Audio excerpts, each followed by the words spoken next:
Hello, my name is Dr. George Mochocki, and welcome to Advertising. This is our last chapter in the series that you've been taking me for this whole 19 chapters or 19 lessons, either an online, face-to-face class or in a workshop. Okay, you have access to my concept maps. You have access to material. This is what we're going to be talking today is another aspect of advertising, which we call public relations and sponsorship or corporate advertising. So everything you learn with the print, the media, the news, the voice, the publications, all those that we've learned in each of the other chapters independently. Now, how do we kind of wrap it all up? And this will be your finale, for lack of better words, in this series on advertising. Fundamentals of advertising. There's a lot of information you've learned. There's a lot of concepts that you've been exposed to, but this gives you a good baseline to start off with, and now you can look at each one of those, and as you develop within your own organization or with your own company or your own expertise or your career development, you now know all the parts of advertising, and each one, like public relations, right now you're only going to be doing one chapter with me in an hour here in a lecture, but there's full courses that are taught just on public relations. Ties in a little bit with HR, ties in with anything with the company. So you look at public relations is the face of the organization, okay? So let's start. We're going to start a little bit with the websites. I'm just going to go real quickly with some of the tools. And, we've talked about some of them. If I'm looking at this, let me go on here. I have it large enough. Okay, Facebook, Twitter, and we've talked about the social media, how to impact it, how to measure it, return on investments, and that's, again, on social media. Okay, so let's just go on this one, Facebook. Since we talked about Mountain Dew in my previous ones, let's look what, and I always have when you get my concept map, the second tier, I always have the links in there, or the reading materials has the link. So we're just going to go on Mountain Dew's on the Facebook, and here's Mountain Dew's Facebook. Look at the ads. Look how colorful they are. Who are they attracting? Younger people. Look at Wild Buffalo Wing. What the heck, Wild Buffalo Wings? Oh, Mountain Dew's in there, okay?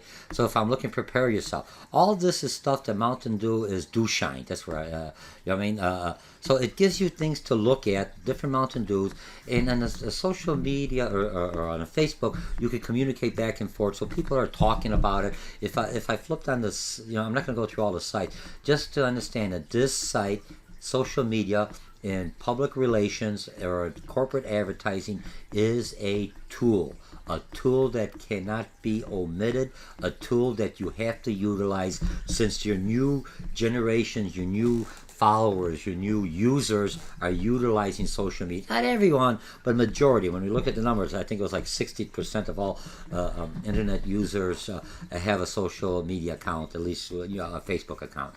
Okay, so let's look at the other one. You got Southwest Airlines, so I'm going to turn this one off.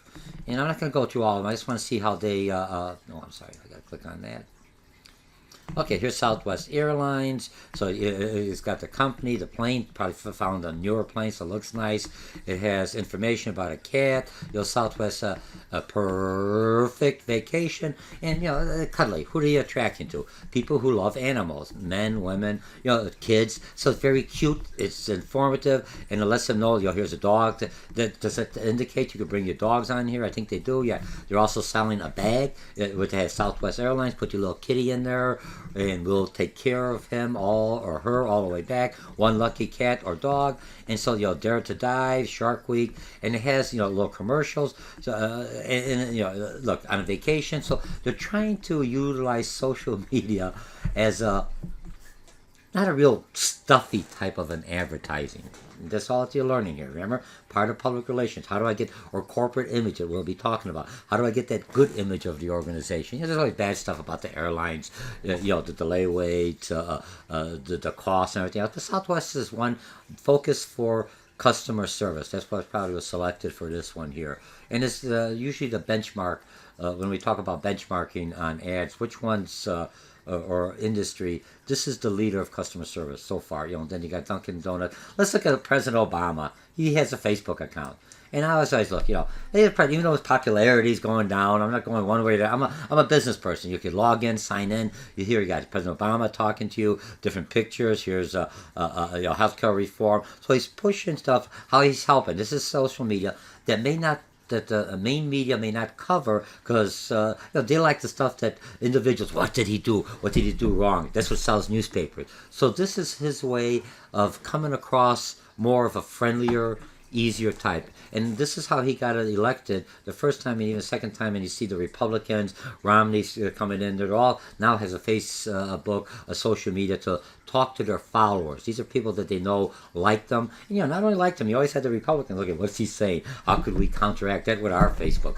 This is part of the advertising, the public relationship world. What's being said about me and what could I say about this person? How do I control the message? Or I can't control the message, but how do I put my site into it to followers that already are coming like me and they have other networks and friends, and that's how I get the word out around. A lot of changes happen with Facebook. If I look at it's got its negative side, it's got its dark side. You have a lot of other things I'm going to talk about, but that are negative on Facebook. But let's talk about on a positive, okay? And then you got your Twitter account.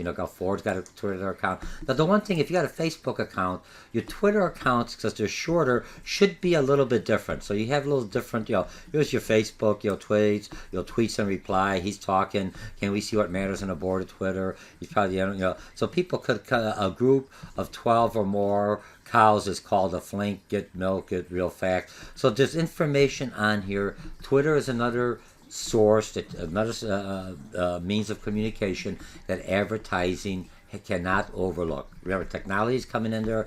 These are only the few of the social media. There's a lot of social media, other sites that people follow. That I'm not going to go into this right now. Mine is just to let you know what you've been reading, just to give you a general idea. This class is an introduction to advertising, and in this chapter we're going to be talking public relations. Okay, so we took care of that. Okay, now here's some corporate one. I use the ComEd and Exelon because I used to work for ComEd, and Exelon, ComEd is part of the Exelon, the corporate, the larger one. So let's go first of all look at the mothership, the Exelon, because the example that you've had in your reading material was another company, utility. It's, hey, what the heck? We're here. I'm doing this. We're going to utilize Exelon. So Exelon, a corporate. So if I look at Exelon's site, I got this on the app. And I got the site. This is your bills. If you're, I got to click on here. Excuse me. Okay, so they've got, and this one here is excellent. It's just a corporate, so it has information, it's utilities. And what do you have? You have energy. They talk about the environment. It's very careful. So you got winds. But if you look at a lot of their pictures here, they're ComEd, Exxon, they're heavy into nuclear power. I'm not saying one way or the other, but they're not putting in the nuclear power in here. Why? Because that's it's questionable right now because of what happened in Japan and some of the things. People may not like the nuclear power, even though it's effective, efficient. It has a high safety rating. But when it does have a problem, it could be disastrous if not handled properly. Okay, that's my 2 cents on that. All right, now so the environment. What's the environment talking about? The environment is basically looking at wind. Just the whole thing, solar panels. So they're telling you how to save money on here. So it gives you some. Remember, this is the corporate. This is Exelon. Okay, so now I'm going on here. I'm doing about the community.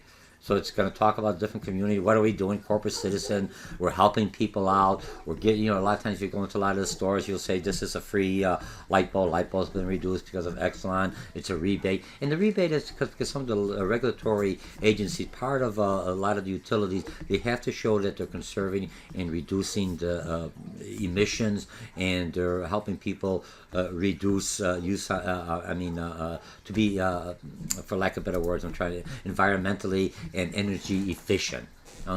Maybe Exelon will give me a quick plug on this, okay? And so it has that. It talks about the people and the culture, okay? So it just remember this is excellent. So it has the leadership team, diversity, inclusion. So you look, you got people. The ads. Remember we talked about the banners. So the banners are coming. They got them working. What do you say? You have all different types of look. Talking diversity, women, men, people of color. Okay. So I'm just gonna go. So we'll finish with this one. And now, so that's excellent. I'll close that one. Now, ComEd is if you're in Illinois and if you're watching this. I teach in Illinois community colleges. Okay, so if I look at this ComEd and I flip on this, see what's ComEd ahead. Now remember, here's Excellence, got this thing. Now ComEd again, this is local. Here's ComEd providing powers. You got customer service, service requests. It has everything you want to do to take care of your billing, issues, home saving assessments, rebates, discounts, recycling, energy management, email sign up, business, strictly just for business because it's a business and it has different things. If I go commercial, real estate, okay, here's individuals. Look what they have. They have different type of individuals, commercial, retailer. Look at the business that they're doing, their advertising. This is a corporate advertising that public relations is a part of it. They come up with some of the publications or have their input to what's the community going to look like. So remember, you have a lot on here, so we're okay on here. Manage my account, technology. They're pushing the smart meter. Here's what I was looking at. And they're using it. You already have it on your car. Why can't you have this? See how they threw that in there? Remember when you've taken a combination of two ads we talked, or elimination, they put it in a car, you're looking at a car, you already know what's going on. Don't you want to know what energy and when you're using it and how you're using it? Now the other things, you got the other ethical sides of people want. So I want everyone to know how much I'm utilizing. A lot of times, if you have high usage in a residential area, you're doing other than just watching TV, and that could be a flag that you're doing some illegal operation within your that residential. That's how they pick up a lot of things for people doing illegal operation because the activity is way too high for that square footage of a home. But I get emails that says, hey, I don't fall into the norm of a normal individual. Most people utilizing ComEd service, energy service, are 60% more efficient than I am.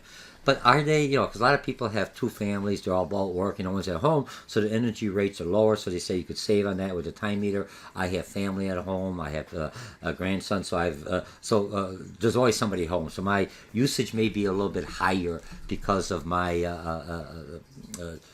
demographics or my setting in myself. A single person, my brother lives in California, the electricity is high up there, and his bill's only $50. $50, that's what I pay for my service call and all that other stuff, because he's only needs, what is he? I'm all by myself, I'm never home, I just got a light bulb, refrigerator, very little, I don't run the air conditioning, at nighttime is cool, I go by the, I was going to say by the lake, by the ocean, but what the smart meter does, it tells you when is your peak load. Why are you using this? It gives you information. It started, and once you have the smart meter, I think it's going to be tied in once you have the smart appliances, so you can tell which appliance is using more through the meter and everything else. It is a neat tool. Don't get me wrong. It is a tool that if you have a power outage, you can know exactly where the problem is. So it gives you a lot more information. It's like the instruments on your car. Now you have the instruments of your house, and you could know where your usage. How do you say if you don't know where you're using it? Okay. I'm like I said, I just threw that in because it's already in here. All right, I just replaced that. Okay, so we have that. I did pretty good. So we have Twitter, and okay, now here's two other sites. I just jumped from one to the other.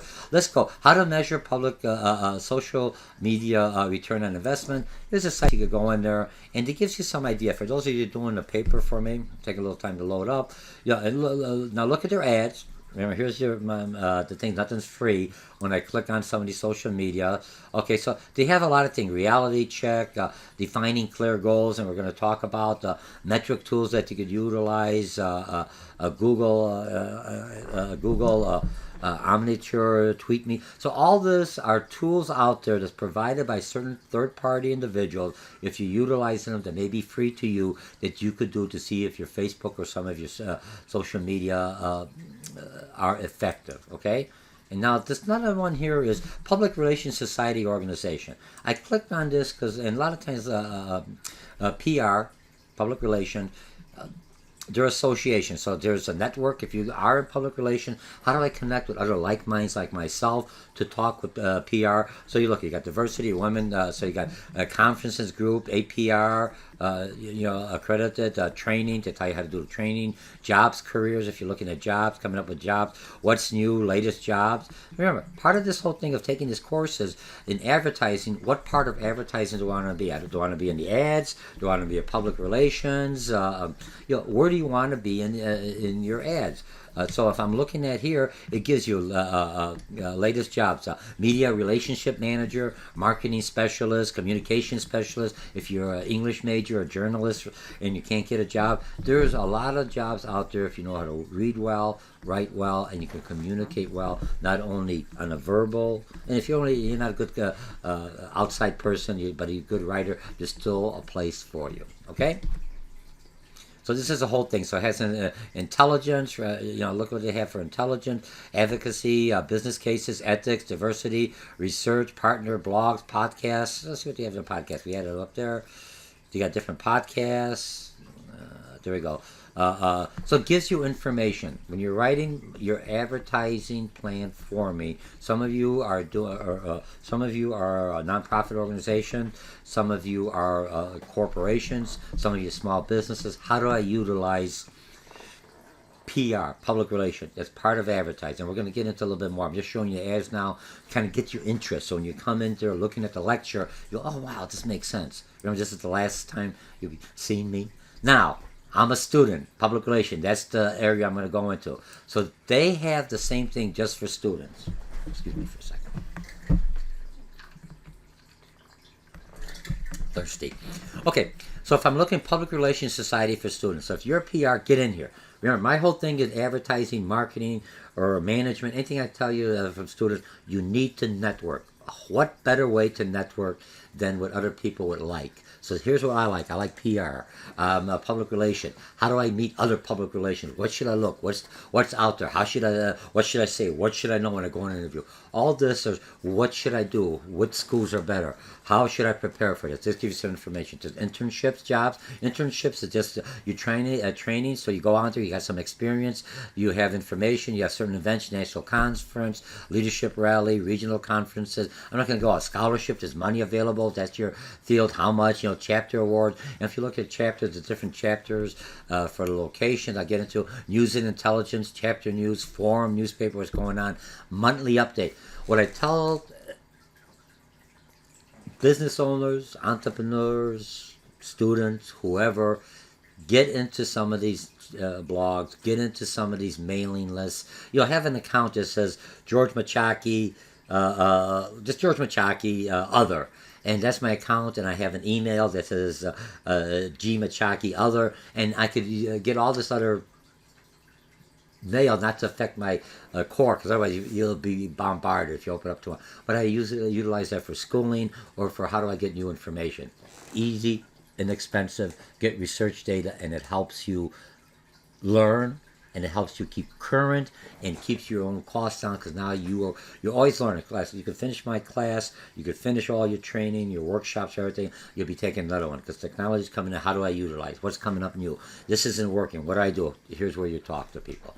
Okay, different chapters. If you're looking to find a chapter or start a chapter, tools for advisors, meeting planners, find a chapter. So that means likes. You go Illinois. See what they have. Here's chapters at these universities. DePaul, Illinois State, Loyola, Northern Illinois, Roosevelt, I graduated from a master's, Western University. So you have chapters you could go in there. I'm not trying to do anything else, but it's the website. This one now. Everything you know, you have that. Good? So utilize it, network. Over you're gonna find out what public relations is and how it's different from advertising, what public relations professionals do if that's the field you want to go into. Identify tools public relations practitioners utilize.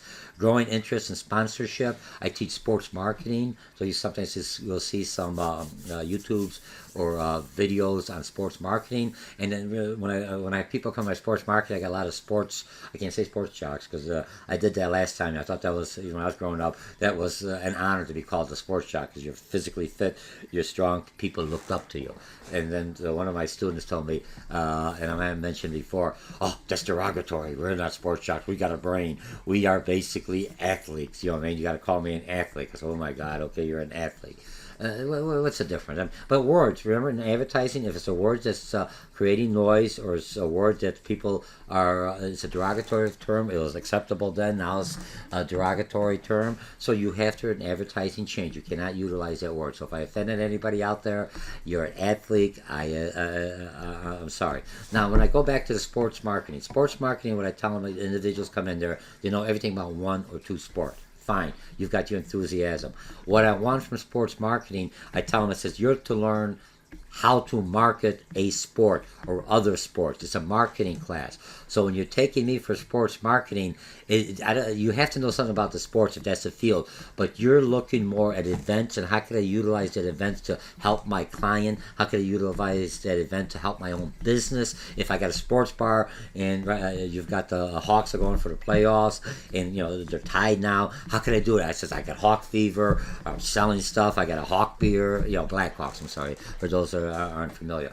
So how are you doing this? How you get to? How can I do it? What happened? When they're playing some of their competition, they can't have the jerseys on. That is forbidden, and so that's got controversy. So I'm selling jerseys. How can you get a little label? People flashing out there. This is what marketing. This is basically is what sports marketing is about. So remember, you have to understand. And a lot of people are just so stuck in one sport, but they don't know how to utilize that passion and make money out of it. That's what I'm trying to do. So after the half a semester, then they realize this is a marketing class. I gotta learn something, and that's what I'm trying to do. I'm trying to learn something. And those who think that just because they're sports athletes, like in high school, you come in here and you're gonna just pass me by because I'm a sports athlete. Those days are gone. You either pass the class, or you don't pass the class. You can show up and not do the work. You're not gonna do it. Same with some of my workshop. You can look at the things, but if you don't do the forms, you don't do the lectures, you come to class, don't do the homework, you will fail.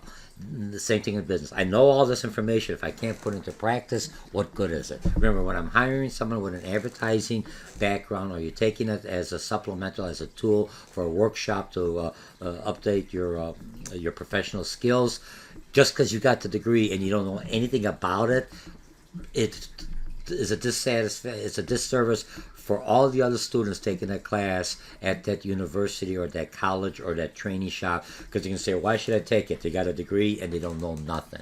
And so I definitely stress, learn, use it, apply it, use the vocabulary, use the verbiage, write in it, start talking it, start living it. If you're an advertiser, that's how you're going to talk. You're using, hey, I'm going to do a promotional mix for this. I'm doing integrated, I'm doing an IMC. What's an IMC? Integrated Marketing Communication. Somebody just said, oh, you know advertising? I'm in advertising. How long you been there? Oh, I'm just learning. Oh, here's my card. That's how you do it, because you're using the words, the concept in a conversation. Don't be boring. Advertising is not supposed to be boring, but you could get people, somebody will hear it, and they could just pick up and they know, hey, this person knows something about this. This person has some idea. Maybe let me ask him. He has some qualifications that I'm looking for. Some strengths and weaknesses that we talked about, or strengths and opportunities. Okay, and define corporate advertising and activity. We did a little bit through the web. I just showed you. So now visually, you know what's out there. Now let's see how it got there and what I could do as a business owner, or if I'm a student, or a corporation or an advertising agency that I'm doing refreshing, just to refresh. Remember, I've got the degrees, I got everything else, but I still take workshops. It refreshes me. You forget stuff after a while. Not that you're old, you just forget stuff because you haven't utilized. Oh man, I forgot about that. And then once it came in, it all falls back in, and you get, when you go in a slump, you take something else to get you out of the slump. If you stay down there, you're never going to get out of the slump. How to get out of the slump? I need some new ideas. I need something. I need that creative juices to come out of me, to start thinking. Right, left brain. Okay? All right, so general information. And here's what I'm going to talk between Tylenol. Remember, a while back, Tylenol had a scare, somebody put some poison in there. And what did Johnson & Johnson do? They could have hit it, and there was only isolated one area, but they did something that no other organization did. They pulled everything out nationwide, because their safety, their whole mission was Tylenol was safe. Someone tampered with Tylenol. And I didn't, it wasn't, at first you thought maybe the company did something at the warehouses, and it was a company error. they didn't know yet. They just pulled it out and found out somebody tampered it. So now they had all kind of safety issues, and that's where safety came in. So everything has a safety. Some you can tell kind of phony. You take it off, and the safety thing is supposed to be hard to come off. Doesn't. So if the label's open, you have to look at it. Look at the Pepsi. You can't just open up the bottle unless it cracks there. Pepsi or Mountain Dew, since we talked about that. So remember, so they didn't walk away from the strategy. They walked away from the strategy, even though people, the sales went down. They still kept the market share because they responded instantly, quickly. Okay. Now let's get back to our Firestone and Ford. Firestone, they had a problem with the tires blowing out. So, and they were trying to keep it under wrap for a while, similar to what's going on with the safety airbags now. They didn't say, they had no problems, it was statistically sound, fine, whatever reason. But now, all of a sudden, there was a backlash, and government got in and everything else because there were people's lives lost and they were not truthful, so they're going to lose I know some companies are going to lose a big market share. They've already been lost because people are, safety comes first. You didn't think of it. So what Ford did, instead of taking an upfront, like like Tylenol did, company squabbled. Ford basically blamed, because their tires were blowing up, and said you got a problem with your Explorers. Ford blamed Firestone for it. Firestone's problem was Ford Explorers. Ford countered that Firestone tires were faulty. There's two issues. Okay, one of it because the resulted of the tires lost market shares because Ford asked for tires that did not meet specifications for a big vehicle, and some of them might have been a big vehicle because of the weight. They may have wanted to reduce it so it didn't have the noise, and for the environmental, for mileage. I'm not sure. I'm just assuming as a consumer here. Don't look at me and say Dr. George said that. I'm just thinking, there's probably more in there. I might have read it. I can't remember. But whatever the case. On the other side, Firestone, when it said they had some problem with the tires, because the tires would work well, because most tires are made above the required specification. So for the regular cars, no problem. But Firestone, on the other hand, some of their plants, they were saying, hey, they're having some issues with the quality, and they said, run, it's going to be good enough. Because they were assuming they were going to go in a car with the weight, because they had that cushion margin, the safety margin, that nothing would happen. But now these tires were used in a Ford Explorer, which were basically heavier cars and no longer had that cushion margin. So after bumps, they have blowouts. And rarely you see blowouts nowadays. That's something rare, because with the radial tires and everything else, they're all set up pretty good. So that's what happened. So Ford lost, both companies lost in the market share. They lost reputation. They're getting their name back because people forgot. Now you're in my class, I bring back old memories, okay? I didn't mean to do that. It was the reading you had, so I'm just adding on to it. Okay, let's look at public relations. You got the concept, management function, so it has to manage, someone's managed it.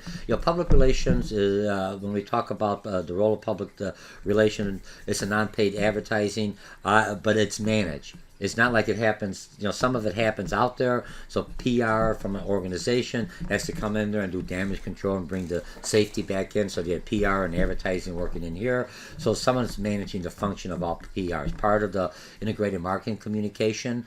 It's part of the advertising arm of a lot of organizations. What's the practice? What's the profession? What's the role? Manage reputation, build public consent. Okay, definitions. I should have had this up here like this. My error.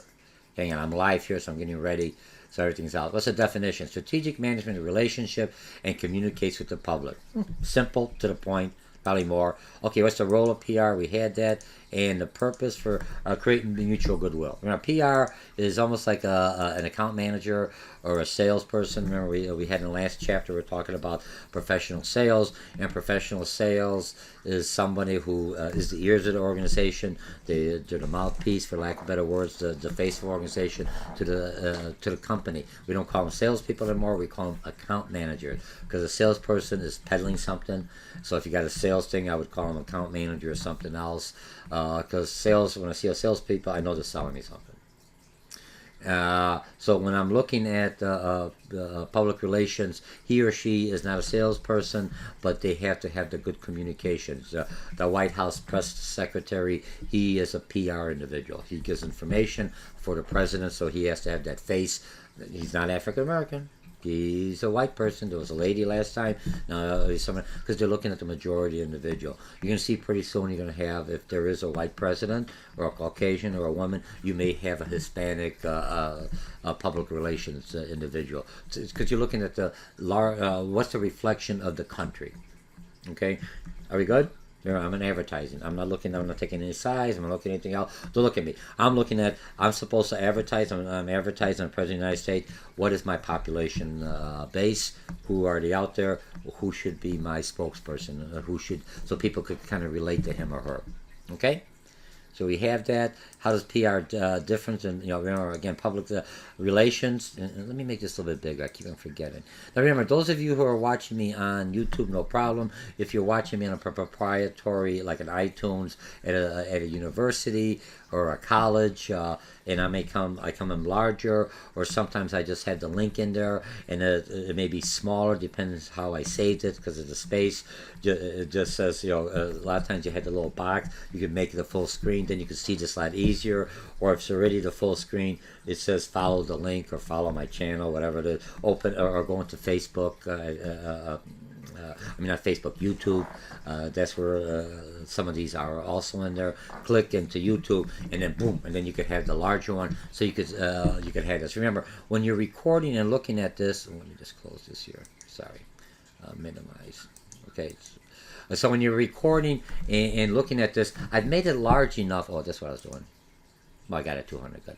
So when you're recording and looking at it, it's large enough on a full screen that you could write, even if you got an iPhone or a tablet, and you're looking at it, and you could write on there, and you could add on. Because I want to give you, I might have PR different from advertising, like a public relation advertising, and you have to add on because it'd be just a plus. Plus means there's more information. So when you're watching this YouTube or video, I have this. Unpaid media, I always throw that in because some people, this may be the first time you see me utilizing a mind map or concept maps, interchangeable words as a concept or on a mind. Originally, that's how it started. So unpaid media appearances, unbiased, works to build credibility, impressions. Okay, advertising is a paid media. Remember, this one's unpaid.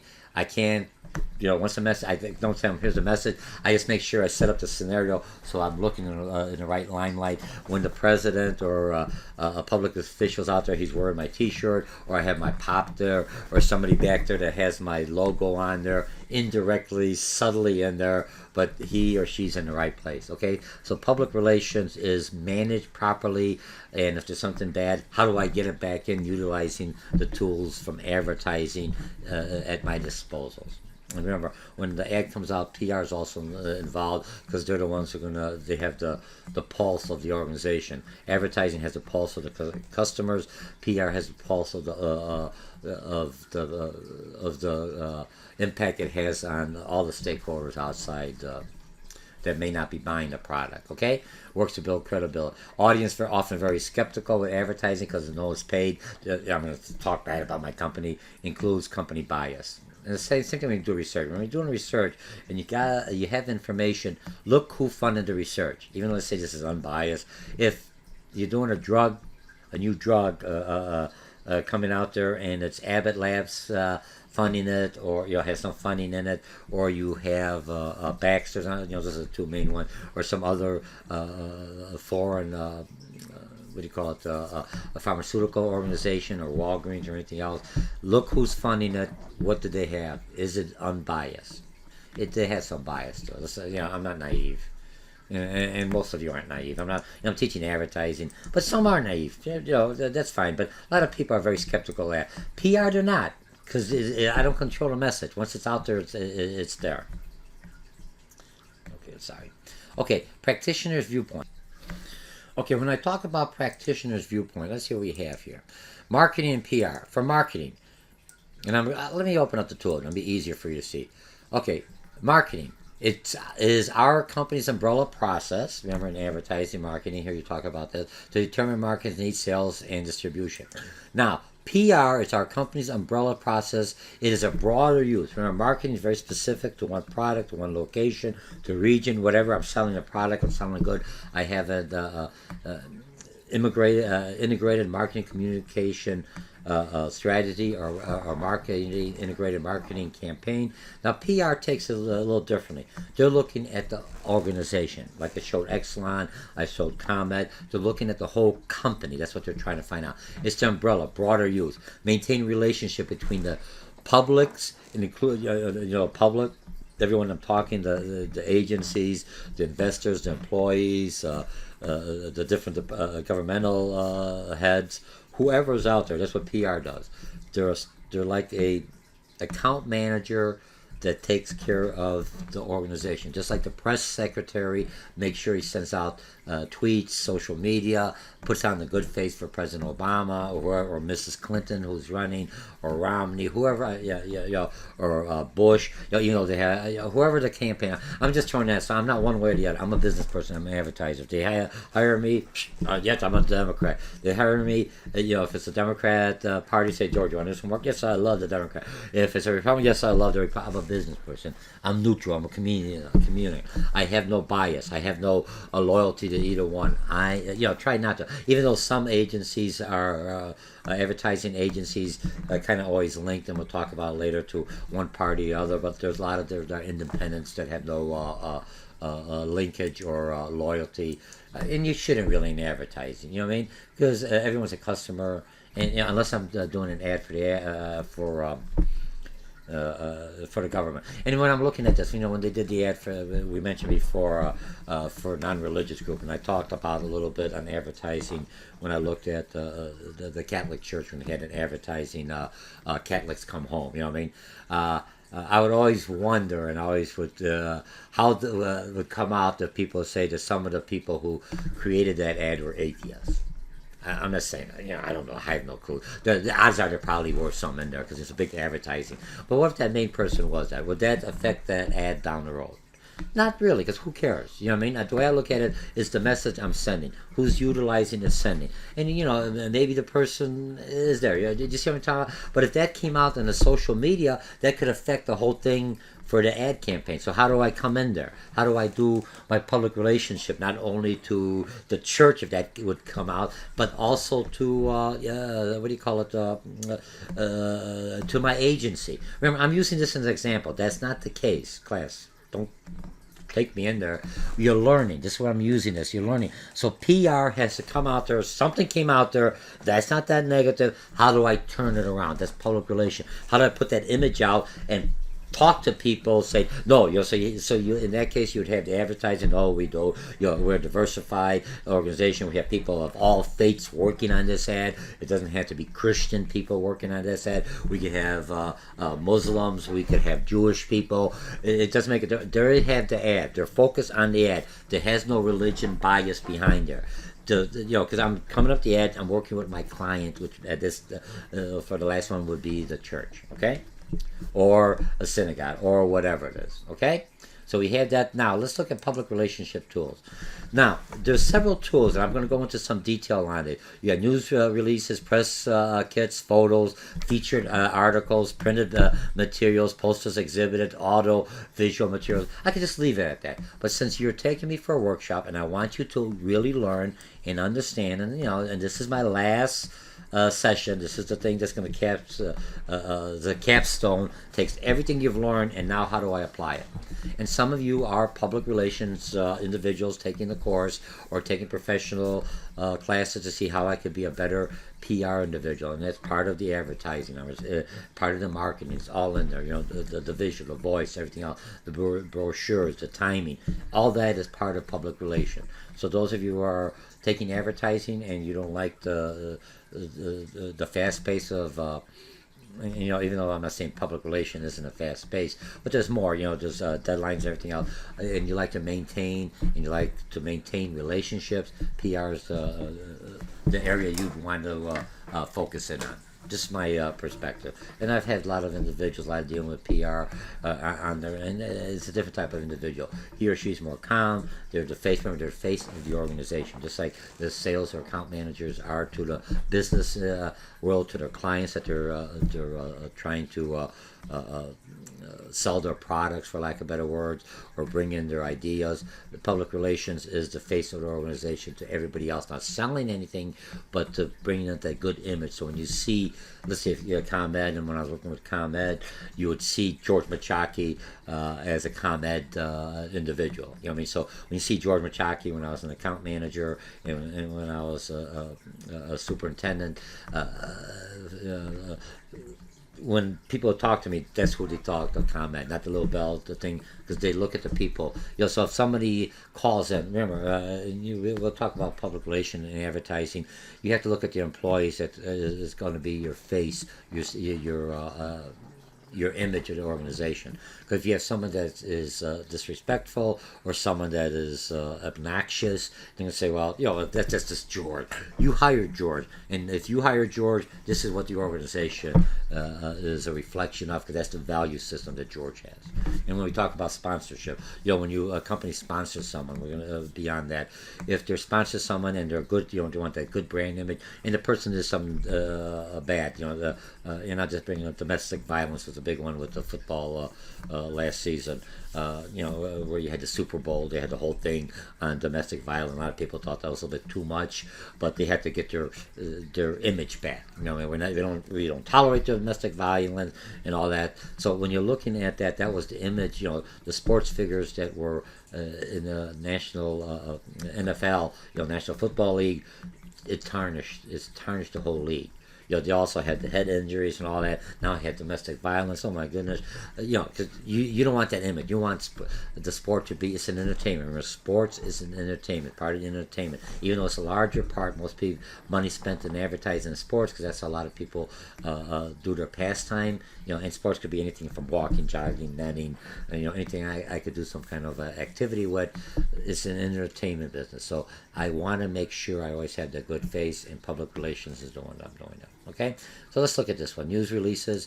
It's when I look at news releases, because you may be tested on this. A news release is one or more type sheets for information, usually 8.5 by 11. Real quickly, here's a news release. I can hand it out. And so, what do I do with a news release with public relations? Right? I give them the news release. The newspaper's going to write what they want, but I want them at least put the facts right. Don't mess up on the fact. Don't look at secondhand information. Here's the actual fact from the organization. And now those facts, they're not actual. Those newspapers, those news release, and will find a way that, hey, he lied about this. You don't want that. Make the facts actual, truthful, to the best of your knowledge. If something's wrong and it comes back to, oops, I made a mistake, again, public relation, I apologize, I made an error. Okay, so that's news releases.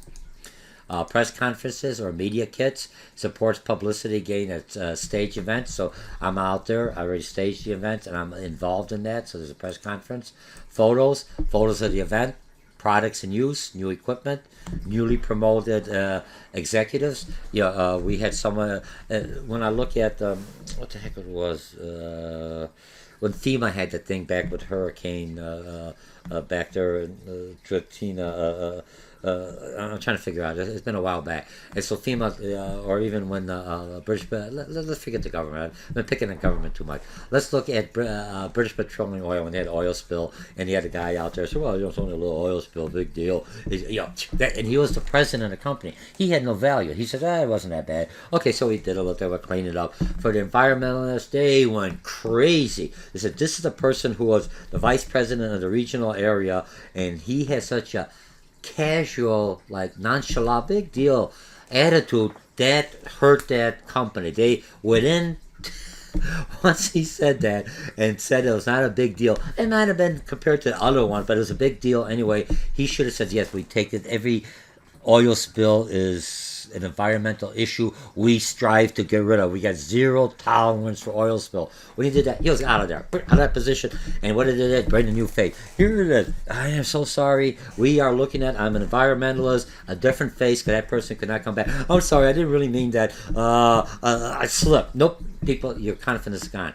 I have to bring a new PR person, a new face for that organization within that region. I'm using it. Okay, so that's where you look at newly promoted executive.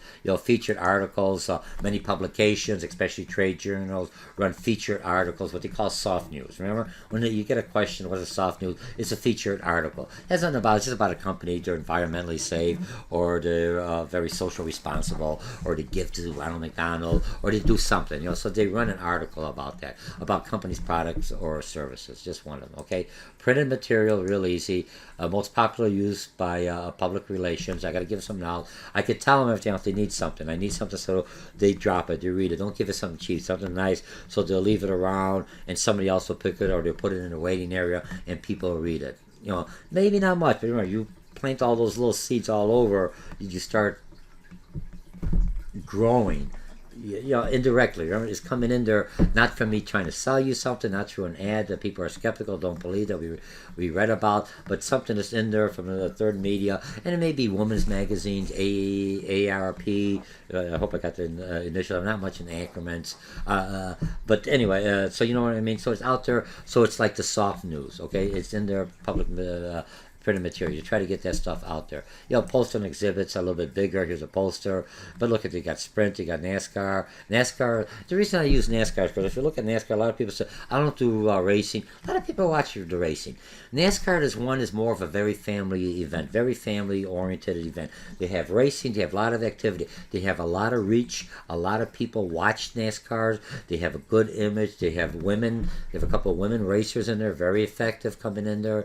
You know what I mean? So that's a good thing for NASCAR, very diversified. You have a woman, I'm trying to see if they have any Hispanic or African American. There's something they're lacking on there. NASCAR is more down south, so you'd think they would have more of those races. And if they are, please forgive me. I'm not, remember, I do a lot of work with teaching and everything else, so I have the information. I may not be up on everything else, but right here is where you're looking at. So they have the information, and my company might have been sponsoring it, so that works out good. Audio visual materials is another one used for training, for sales or public relations. If you have the president talking, and you're going there and you're going to a meeting, and you already have a video. Hello, my name is George Mochocki, president of Again Consulting. We'd like to tell you we love you. We didn't mean what we did. We messed up. I'm sorry. We're here to bring in. We're here to take care of your business needs from a small business perspective, to bring you up, utilizing whatever you need. And there's a training ad. There's a public relations stuff. Here's what you have to do. Here's how you do the training. Here's what's working. Let's make sure I got my camera focused. Remember, when I'm talking in there, this is live. I record this live as you would have me in a classroom. I do very little editing. I can't edit in a classroom. Whoops, I didn't say that. Well, one thing I want to say, when you're a public relation, you're a speaker, and you're up there, you better know how to control your temper. You better know, you better think. It's not like on a radio show somebody says, oh, and you had a bleep. You'll just, because the radio is broadcasting like a millisecond before, where certain words automatically, it's not somebody pressing a button. They already know certain keywords are out of there. Because it depends on the audience. Unless some talk shows that, that segment likes that vulgarity, but other audiences. But if I'm a PR person, I don't have any vulgarity. I try not to cuss. I try not to swear. But if I say something wrong, how do I recover? Oh, I didn't mean that. I'm in this. So you got to recover real quickly. But if they have you on video, too late. You're already gone. It's out there. Once you say it, it's not like I can pull it back. So people who are in public relations or speakers in front of individuals, different type of individuals. They're thinkers, quick on their feet. They're focused. They're creative, but they understand the powerful meaning of words, and which words are emotional words, which words have power, which words are persuasive, which words give me credibility. That's advertising. That's marketing. That's integrated marketing communication. The person who's a public relation individual has to be able to do that. Okay? So what do we have here? Let's go on here. We went up here. Speech writing. Okay. What did I have? Oh, okay, I had that. This. I went through all this. Okay, so I went with this public relationship. Okay, planning. I might have jumped one. Let me see. Okay, I'm doing all right. Sorry. When I turn them off, sometimes I get lost.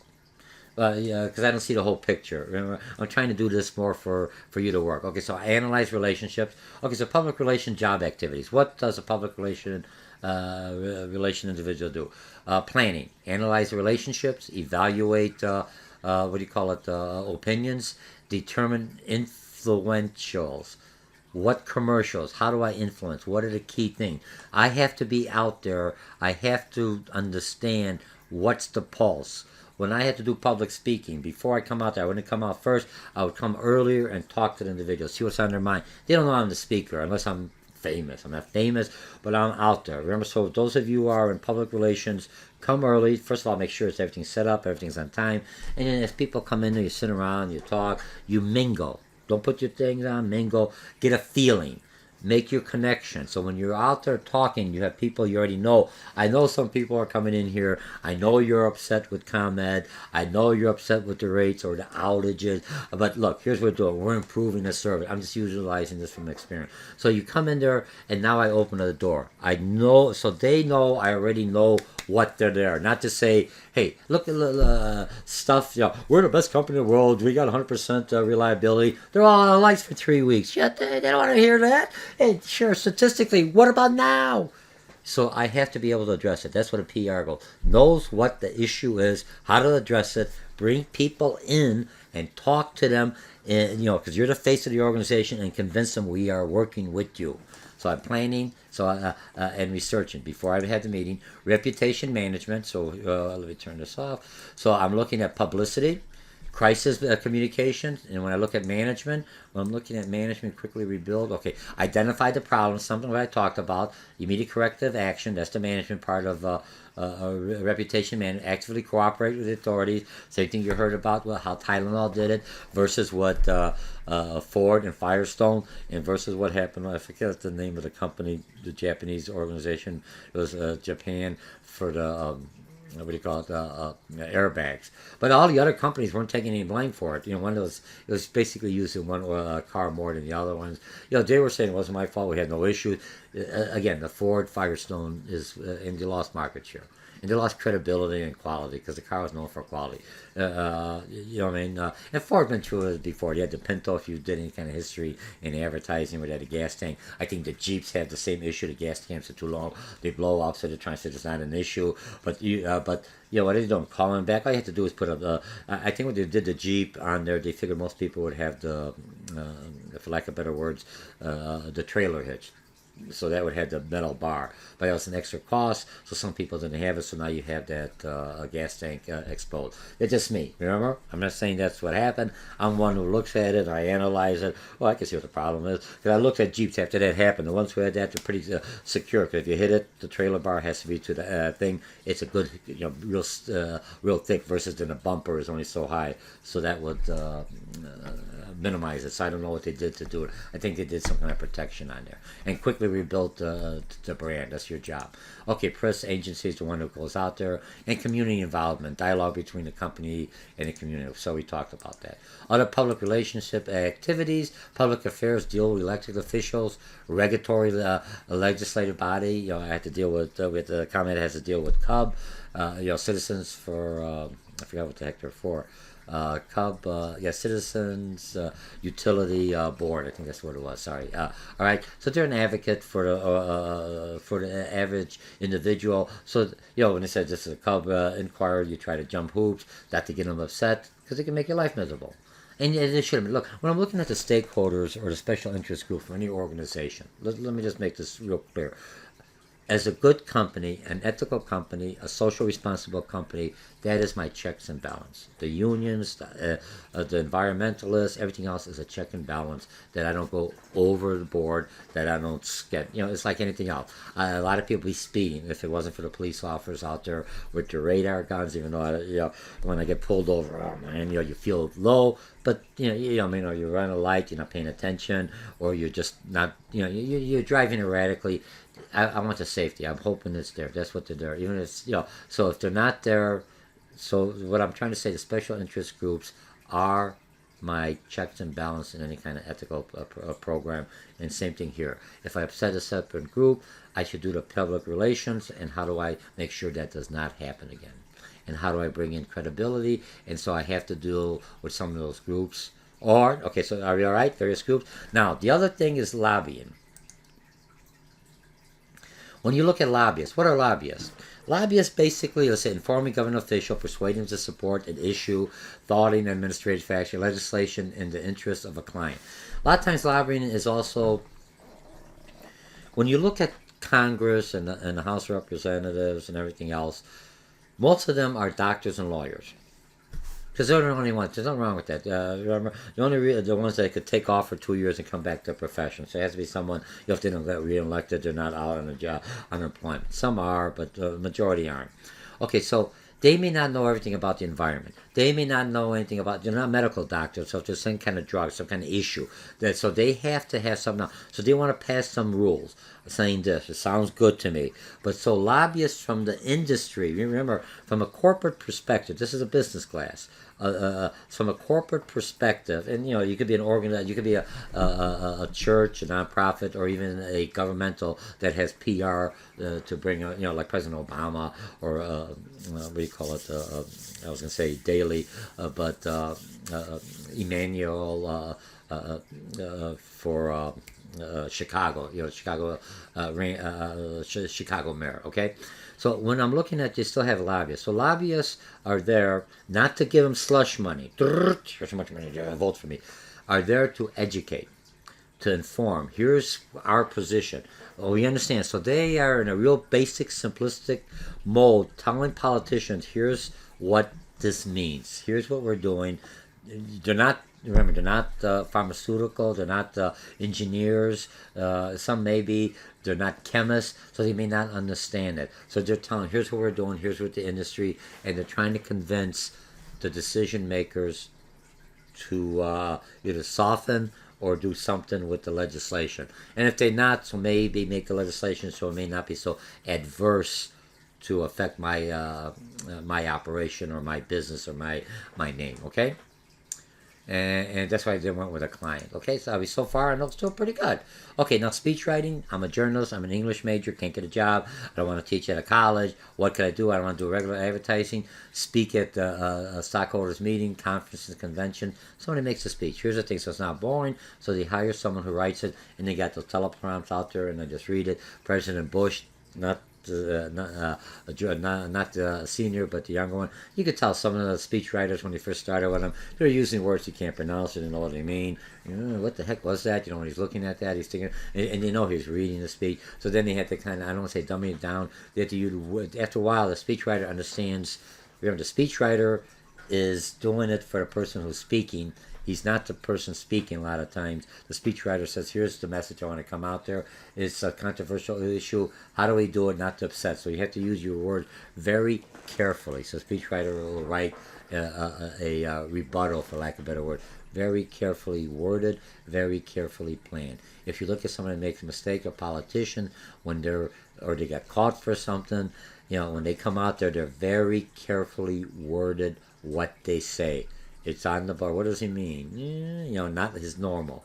Okay? Like I'm doing here. I'm just reading, talking. Okay, fundraising. Again, responsible for soliciting money for nonprofit organization. A cause for the company. We'll talk about it. United Way of Political Action Committee. You may come in there, public relations shop. We support this. ComEd supports this. Back to support this. Whoever. Okay, publication. Remember, company's names. News release, media skits, booklets, leaflets, pamphlets, manuals, books, letters, inserts, all of that publications, PR's involved. Advertising's coming up there, PR's looking at it. What kind of image is going to come out there? Even advertising is looking at the image, the brand image, but public relations says, what's going to happen to the outside? What's the governor going to talk about? What's so-and-so going to talk about? What's the community going to think of this? We're not dealing with the community. We're just going to get this niche here. I know, but you're in the community. How do we soften this to the community? How do we present something to the community? How do we open this up to the community so they feel it's believable, it's not an ad? And then again, we talked about the social media. Remember, social media and public relationship, they have individuals that first start off as an intern.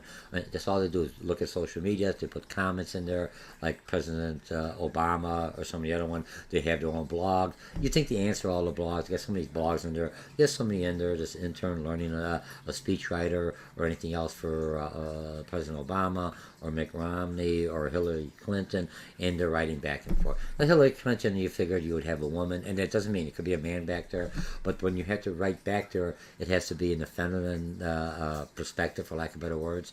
You can usually tell. Sometimes after a while, if you know a person, you can tell if it's got more of a masculine tone to it versus an effeminate tone. Look, I'm not stereotyping. There's nothing wrong with that. But you know, you're thinking Mrs. Clinton's got that little more of a not real feminine, more of in the middle between a feminine and a masculine type of a tone. She's a leader. She's supposed to take care of the whole country. Same thing like Merkel, German chancellor. I was reading someplace she's one of the top 5 most powerful women in the world. The other one is, I think, Yellen is the Federal Reserve because she controls all the money, commerce here in the U.S. So they're up in there. Well, ladies are moving up. Why? Because you're more ethical. You're more social responsible, and it's a different face. You're more compassionate. You're more team. Not saying there men are out there, everything else, but more trustworthy, for lack of better words. Not that you don't trust me. I'm a very trustworthy person. Okay, corporate. Look, and I just throw that in because a lot of people will see my pictures if they're taking an online class with me, and guys, I usually don't smile. I'm like this, and I see my class, I'm joking around. You see me on here, I'm smiling. Or if you see my earlier YouTube, I'm very serious. My name is Dr. Mochocki. But, in public relations, just like a Mitt Romney coming up there, I understand the people. I'm just like you. I got a Costco shirt. You have to be relaxed. That's what President Obama could come out there. He could be a little more relaxed, more personal, and still have his authority not questioned. I mean, his authority is being questioned because of some of the mishaps or some of the things. Public opinion goes up and down. So, he's not there, so you got to come out, you got to come around, so you have a speechwriter, media, and, blogs. Okay, and you got company blogs, address important company concerns, introduce new products in the blogs. You got a following, maintain a dialogue between the company and the publics, and then special events, sponsor management and special events. And we'll talk about sponsorship coming up here. Okay, what are some of your tools? News releases, number 1. Oh, that's where I went through all this. I just missed this around. Excuse me. I just jumped. I skipped this one up to here. My error. Hey, you saved 5 minutes. Okay, let's go into sponsorship. Now, this one here, we have a lot here on sponsorship. I'm going to go through each one. And I think we're almost done. Corporate advertising will be short, so we're almost done. It's still going to be about an hour. Remember, you could turn off my voice. I listened to me for the first time. Some of you could record these or put it on your smartphone as you're driving. You listen. I try to go through it. You slow me down. You basically look at the mind map. This is one way. These are 60 PowerPoint slides. If I would done a lecture, and a lot of times even in lectures I do this because sometimes I will may cover 2 or 3 chapters real quickly. Very easy. You get the mind map, concept map. I would learn how to use mind map. There's tools out there. The system I'm using, some students have asked me, is MindJet. It's a business program. I usually do my notes and everything else by hand. So there's classes how to take a look at your local university, community colleges may have classes on how to do mind mapping classes. And now once you do it by hand, it doesn't look nice to have everything scribbled by hand. How I do a concept map. So here's a program to do. There's programs out there. There's free programs. A lot of free programs that academics are utilizing. This one I utilize is called MindJet. And I utilize this because it transfers real easy between Microsoft products, Microsoft product, Word, PowerPoint, and even Excel. I could incorporate in here, and with Mac. So it's the level for single copy for those who want to utilize this. I think a single copy it's like $150, $200. You get the update. Once you learn it, it's a nice tool when you hand it out. If you're doing it in public relations, you give them one sheet like this. It has attached to your news article a news clipping that you hand out, and now you have everything else. It's another form they could do, or if you have to do your own presentation, utilize this as your template. This is basically an outline of everything else. I'm just doing this so I don't lose track. And remember, these are good tools to study, good tools to remember, good tools to refresh. You still have to learn the material, study material. These are just triggers to pull it out of long-term memory. Now, sponsorship. I talked about sports before. Cash or in-kind fee paid to a property, and it could be individual or something else. If I have a sponsorship for a car or out there in return for access to exploitable commercial potential associated with that property. And that could be an individual, it could be a sports arena, it could be something else there that I'm sponsoring. Okay, so if I look at the growth rate here real quickly, if you look at advertising, it's going up. Remember, you got to plant the seeds, you got to get people in there. And it used to be where the first thing to cut the advertising and marketing. You're losing sales. You got to spend more money in advertising and marketing to convince in public relations, get people coming back to you. Okay? Even the church realized that. I can't just get them back by people in the pulpit. They're not there. I got to have an advertising campaign. How do I know? You know what I mean? I always say, pray to God. Well, okay, God needs some assistance here. So I'm an advertiser. I will give him or her, depending, who knows, for lack of better words, I'll give them some hand. So sales promotion went up. Sponsorship, 4% is on the way up. Remember, this is projected, so you can see the numbers going up. Went down. This went down here because of the economy. Remember, when you look at here, the economy, once it comes up, you'll be doing good.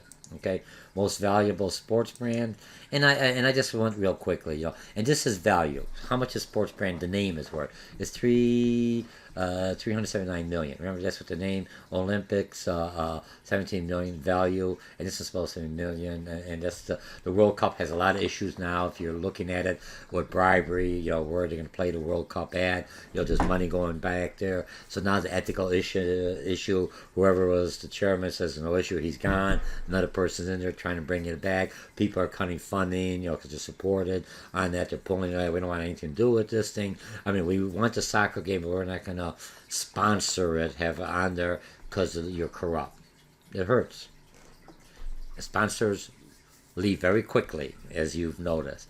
Okay, then you got NASCAR. We had that one's 91 million. Remember, Super Bowl still is the number one world. It's not here in the United States. Worldwide, everyone watches that. Okay, we have that. Yeah, Rose Bowl, 88 million. NCCA men's final. How much was that? 82 million. Olympics, 82. Just, the numbers are there. Kentucky Derby, 69. I'm surprised. Kentucky Derby. That's a big thing for horse racing. There's a lot of horse racing. That industry is suffering. How do I bring it back up? MLL World Series, 56. NBA, what was it, 47? So it was a little higher. And here's the thing with the ranking. So you could go in here. Let me just go ahead and link here. I think it's on Forbes. Okay, so what are they? World's most valuable brands. And here's the most readable time.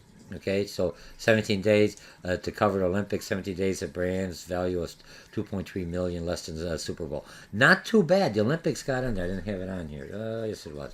What did I have on here? Look, I looked at my ad. 82 million. A value of 82 million. Not bad. Okay. NASCAR. Okay, so you have all of these, right? Here's the dollars. Here's where the numbers came back. So you know that I didn't come up with the numbers. Here's where they're at. Remember, I'm citing the right individuals. Embraces two disciplines. Let's look at this one. Sales, promotion, relationship. Let me just hit this real quickly.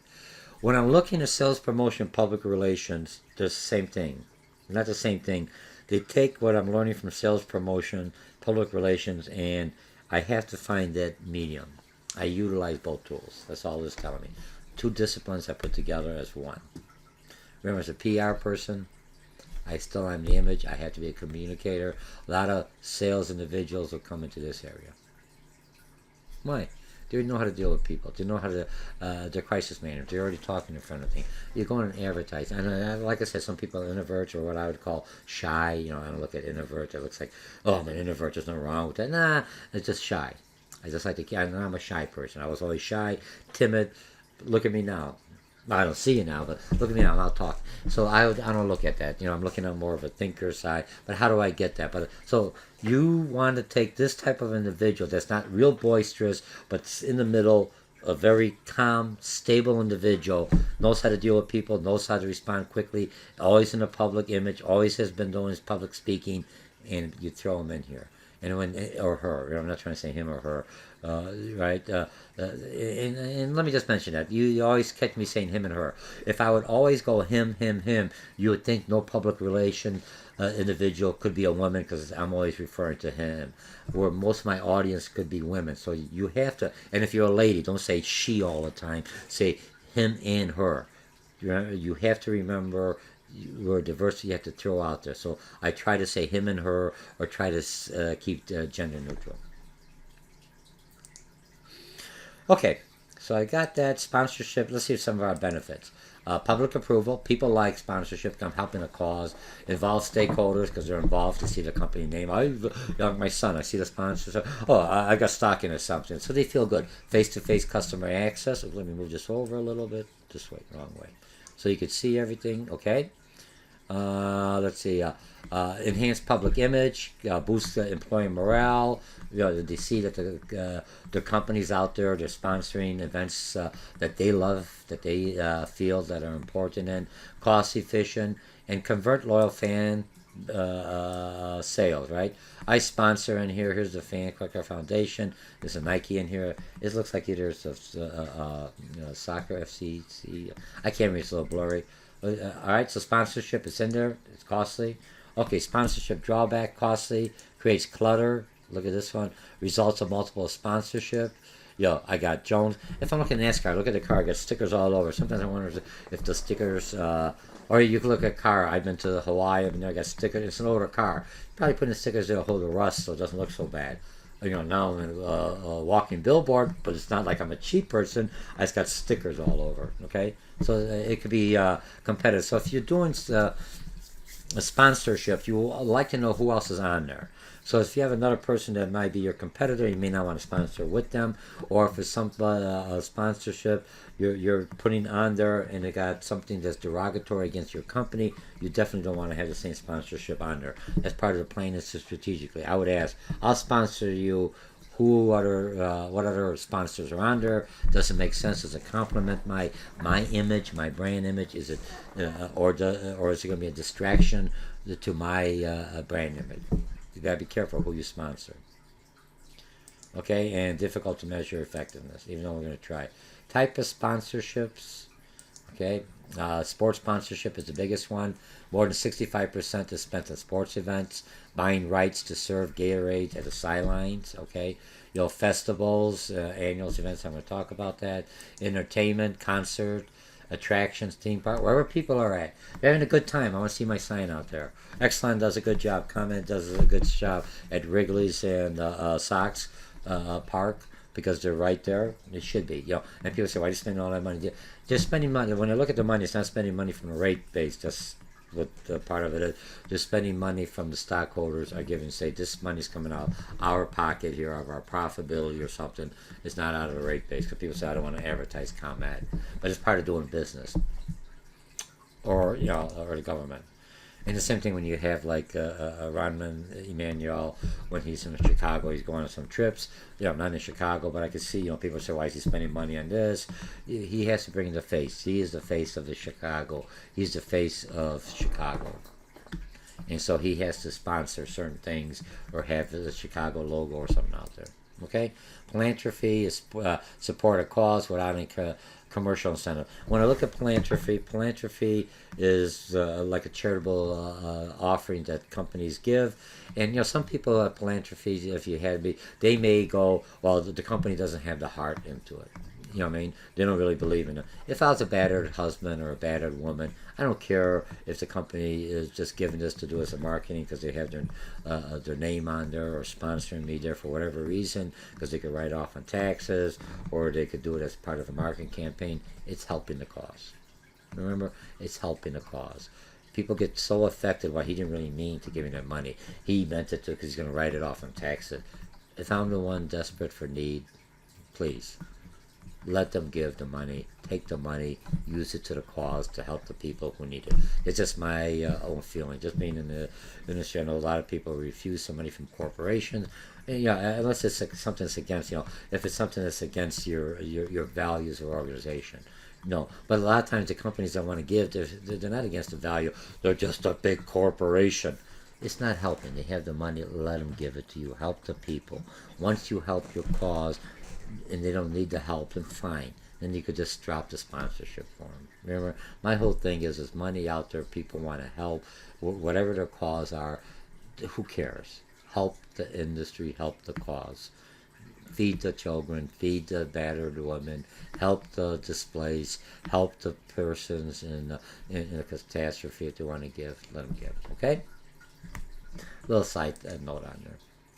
I'm trying to put a little, I had to throw a little ethics and social responsibility into all that. Okay, arts and culture, symphony, orchestra, chamber of music, art museum, theater companies.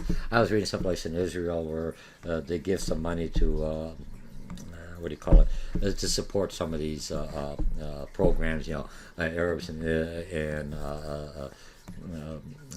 Jewish individuals, for lack of better words, to bring the unity. Because they're both living in the same country, and some of them won't go in certain areas that may be occupied. Look, I'm not getting into the politics. Please don't look at me. But if they're being sponsored and the cultural is for everyone, you shouldn't. Your politics are there, then don't take the sponsorship. Drop out of it. Remember, and that's where you have to look at it. And I'm not trying to be political. I try not to be. I'm just trying to use examples here. Okay. Now, venue marking. When I look at venue marking, they're sponsored to physical sites such as a stadium, auditorium, and racetracks. You go to NASCAR, or even most of this is going to be a lot of sponsorships are for smaller, local, regional areas. It doesn't cost you as much. It's not like I'm doing a Super Bowl. I'm sponsoring here. If I look at venue marketing, racetrack, I think Menards. I live in Lake Zurich, so Menards give all this wood free for them to have a skate park. Very nice. I thought it was really nice. The only thing they asked that they had, donated by Menards, or they had some logo at the thing. The people painted over and said, "Oh, we don't want Menards because that's corporate sponsorship." Hey, they gave you the wood. You should at least give them some recognition. What the heck, Menards? Put a little sign, donated by Menards. They won't even do that. To me, so then then the taxpayer has to put the money on that.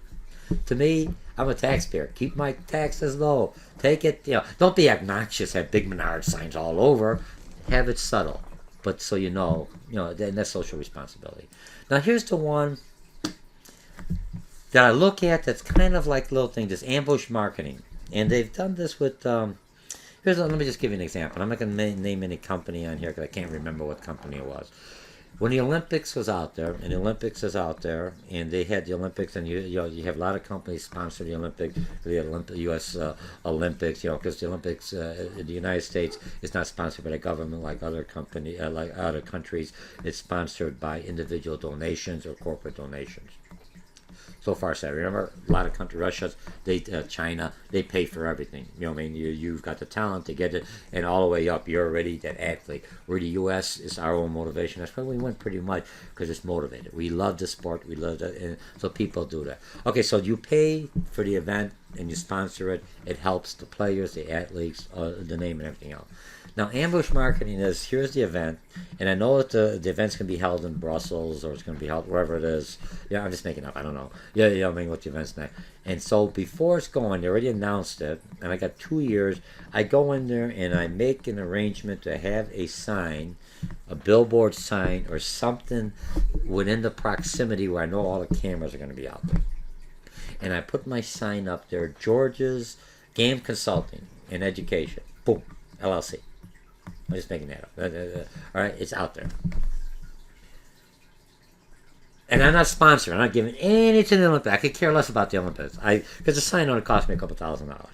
Back there, and I locked in for 2 years, and now I have the sign. When the media comes in there, they see that, they just assume automatically that I am supporting the Olympics and sponsoring it. That's what they call ambush marketing. You have to capitalize on popularity or prestige. You're the official of an event or a property. Giving false impression they are sponsors. I didn't do that, please. I just use that as an example. Don't come back up to me, geez. Okay, not just a sponsorship. You could buy into an existing event, Sol or Cole. You got sponsorship out there. Create your own event. Allows more control, more cost effective. I can control it. The goal is basically a good fit between the company and the event. What is the brand? What is the brand? What is the strength? What is my image? That's what I'm trying to sponsor. Advertising space or time measures. Measuring sponsorship, and this is a little bit, pre-ad is sponsor research surveys. You measure before, and then I said I'm spending this money on sponsorship, changes in awareness. Did it help my organization? McDonald's for the longest time had a sponsorship, corporate sponsorship, and it still probably does with the Olympics.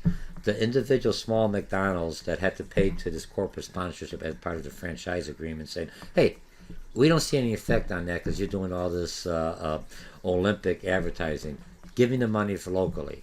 Why should we pay for this global thing? It doesn't affect us at all. It doesn't, you remember, because you're doing your measuring. It doesn't bring up my sales. It doesn't do anything. Nice for Ronald McDonald, nice for the corporation, but it doesn't. So there's a big debate, remember? So when you look at sponsorship, who's paying for the sponsorship? Is it the taxpayer? Is it the constituents? Most likely it's the stockholders. Do you have to have them on board?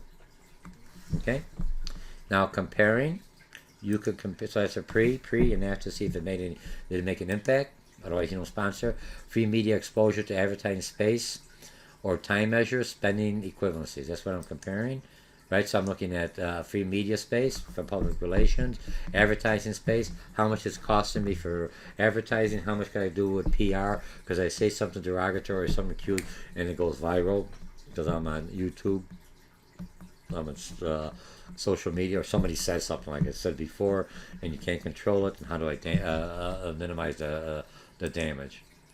Okay, tracking device such as coupons or change in sales revenue. That's how I measure some of the sponsor.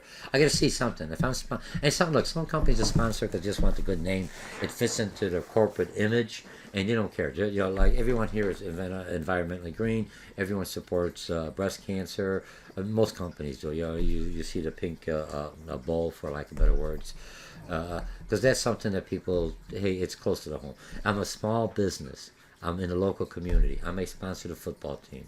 I may sponsor the baseball team. I buy them their T-shirts with my logo on there, and that's kind of good because now I got all the families. Oh, they sponsor that team. The Tigers and George's logo on there, or ComEd's logo. That is good.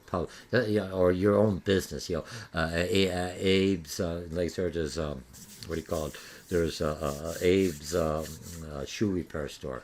Very religious individuals, and people say, oh, he's got too much religion. It's his own business. That's his thing. I see the religious. He talks about God. He talks about this. Some people may find it offensive, but other people say he's a good person who does quality work. God is the image. Now, look, I'm not saying that he is. I never met the person. Never been in there. But some individuals who put the cross or the Star of David, or the half moon with the star, on there, just to say, hey, I'm a religious person. I believe in this cause. I'm a faith-based person, but I'm a to bring in people of like mind, thinking they trust them, and I'm out there to rip you off. That is unethical. That is worse than ambush marketing. You're setting up, and after a while, you hurt the whole brand. So people, be careful. All I'm saying is, I'm trying to say with PR, public relations, the best thing to do is be honest, truthful, don't lie, don't manipulate. Kind of manipulation, persuasion, for lack of better words, is how you're gonna bring your brand image down. That's your job as a public relations, is to get the good foot out, and the best way is to be honest with the public. Okay, sponsoring value. Clear goals. You got to have narrowly defined objective. What's my objective? Brand name. Help this. Measurable goals. Benchmark. You benchmark against the leader. Someone's in charge. Do not change halfway through. Over marketing variables during sponsorship. So if I'm having a sponsorship and I'm measuring it, don't have 3 other campaigns going, because I don't know, was this because of sponsorship or that? So when you're doing something else, I do a sponsorship, it should take a month or so, find out what kind of effect. Did I see my numbers go up? Are more people coming in here? Am I getting a response or not? A lot of times you have, instead of having a lot of the candy drives, you'll sponsor this or something. Then I can measure it, and then get the next advertising or communication campaign and see what effect that is. You have to have some. You have to keep it separate, otherwise, unless you group it all together and you spend all the money, but you know which one is more effective than the other. Part of the managing, I'm looking at the most effective and efficient use of my advertising dollar to reach the largest segment of the population that I'm trying to reach to send my message. That's how I'm doing. So I don't change. Evaluate the program. It should be part of your incorporation, and establish a budget for measuring. A lot of small businesses, they'll do this and they spend money, and I go, how many leads do you get from this? When I talk to them, I don't know. I got a cart. They said I'm going to see 20 people. I got Jewel has those things they advertise in the shopping cart that says the ads are right there. And I asked, and not Jewel, a lot of stores do part of the advertising locally, so you put my name on there. And I say, how many leads you got? I don't know. You got to have your leads on there, and how you going to get back. The thing with that is how many people are looking at it. I go shopping. I've never looked. I didn't notice till I may glance now. I ask my class. No one ever looked. Ladies, you look a little bit more, intuitive, a little more focused. Most men wouldn't know. I got a car, the wheels squeaking. You may have the wheels squeaking, and and that could be something. I got a squeaking wheel. I have a little ad there that says use WD-40 it would take care of this. IO-15. I'm just kidding. Look, that's my creative. You could do that as an ad, right? Squeaking wheel, and I look down and there's a thing. I wish I had WT-40. We'll take it as IO-14. Go to oil it. None. I'm creative here. Off the cuff. Are we good? All right. So we took care of this one. The last thing we have here is corporate advertising, or what you call public relations. A little different than public relation advertising, okay? And so what do we have? We are what they call PR advertising also. Institutional advertising is non-product advertising. I'm not selling anything. I'm just trying to get ComEd's good name out there. I'm trying to get Abbott's good name out there. I'm trying to get College Lake County's good name out there. I'm trying to get Harper's good name out there. I'm trying to get Roosevelt's University out there, DePaul's, Southern Illinois, California State, whatever. Come on. That's all I'm doing. Now I'm trying to get a brand image. Or my company. I'm trying to get that brand image. Institution. An institute doesn't have to be large. It can be small. Increasing awareness of the company. Enhancing its image. Remember, through public relations. Advocacy, advertising, editorials. This is the word. Spell check and pick it up. Editorials paid for by an advertiser. Something like infomercial, so it doesn't look like it's real bias, you know what I mean? But it's still paid for, okay? Indirectly. Okay, corporate identity advertising, logos, corporate signature. Remember, the Nike doesn't have the name. I already know the thing. Target got the Target. And I went to Walmart, because last time I couldn't remember what the logo, and I go to Walmart all the time. And then they have like a yellow, I don't know what the heck it is. I think it's like a daisy. If they would have made it like a flower, I didn't know, I'm going to say, okay, what's their logo? Whole bunch of little white things. What is it? They got them in the spots. It looks like not a Target. I think they're trying to compete with Target. I would have put a circle around it and made it look like a flower. We're organic.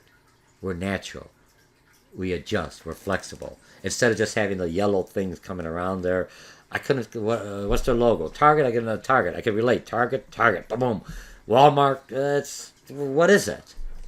Some yellow thing. It's a daisy. That's what I would have said. Flower up, make a daisy. Yellow. Now I got something all over. I see a daisy. Natural. If someone's using this from Walmart, reading this, and you're using it for the ad, please contact me, George Mochocki. Find me. I got some sites out there to help me pay off my student loans. I'm advertising it. I just came up with that. Jeez.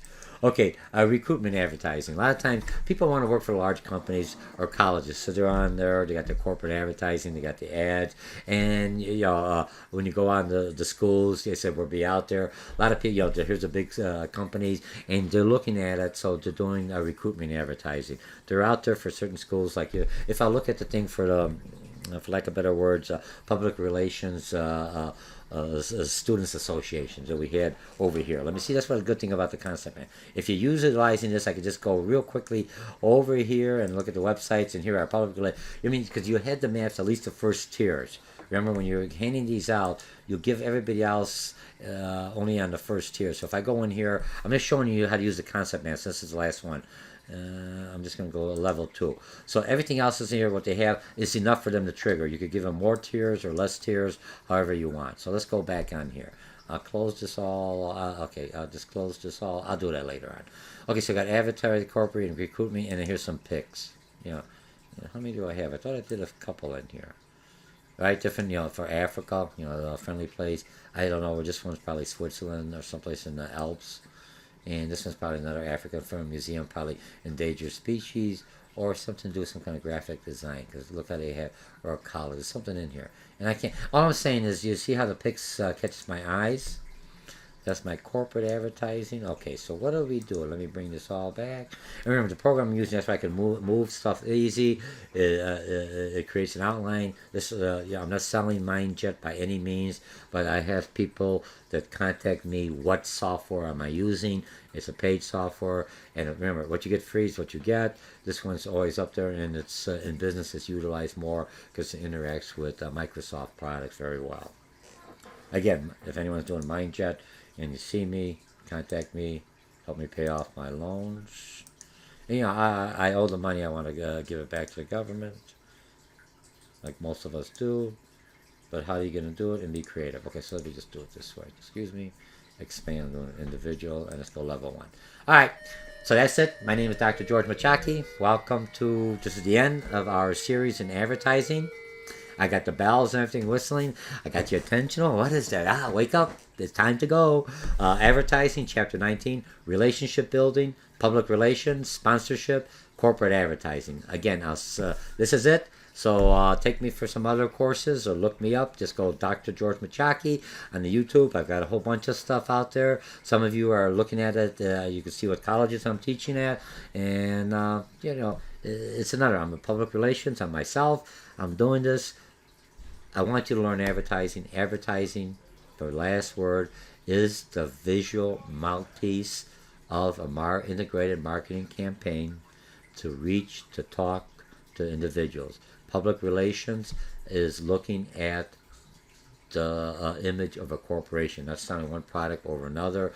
It's how do I come across as a large organization. And I'll see you. And I enjoyed being with you for this series. And I'll see you in the next series or the next course that you take me on. Bye.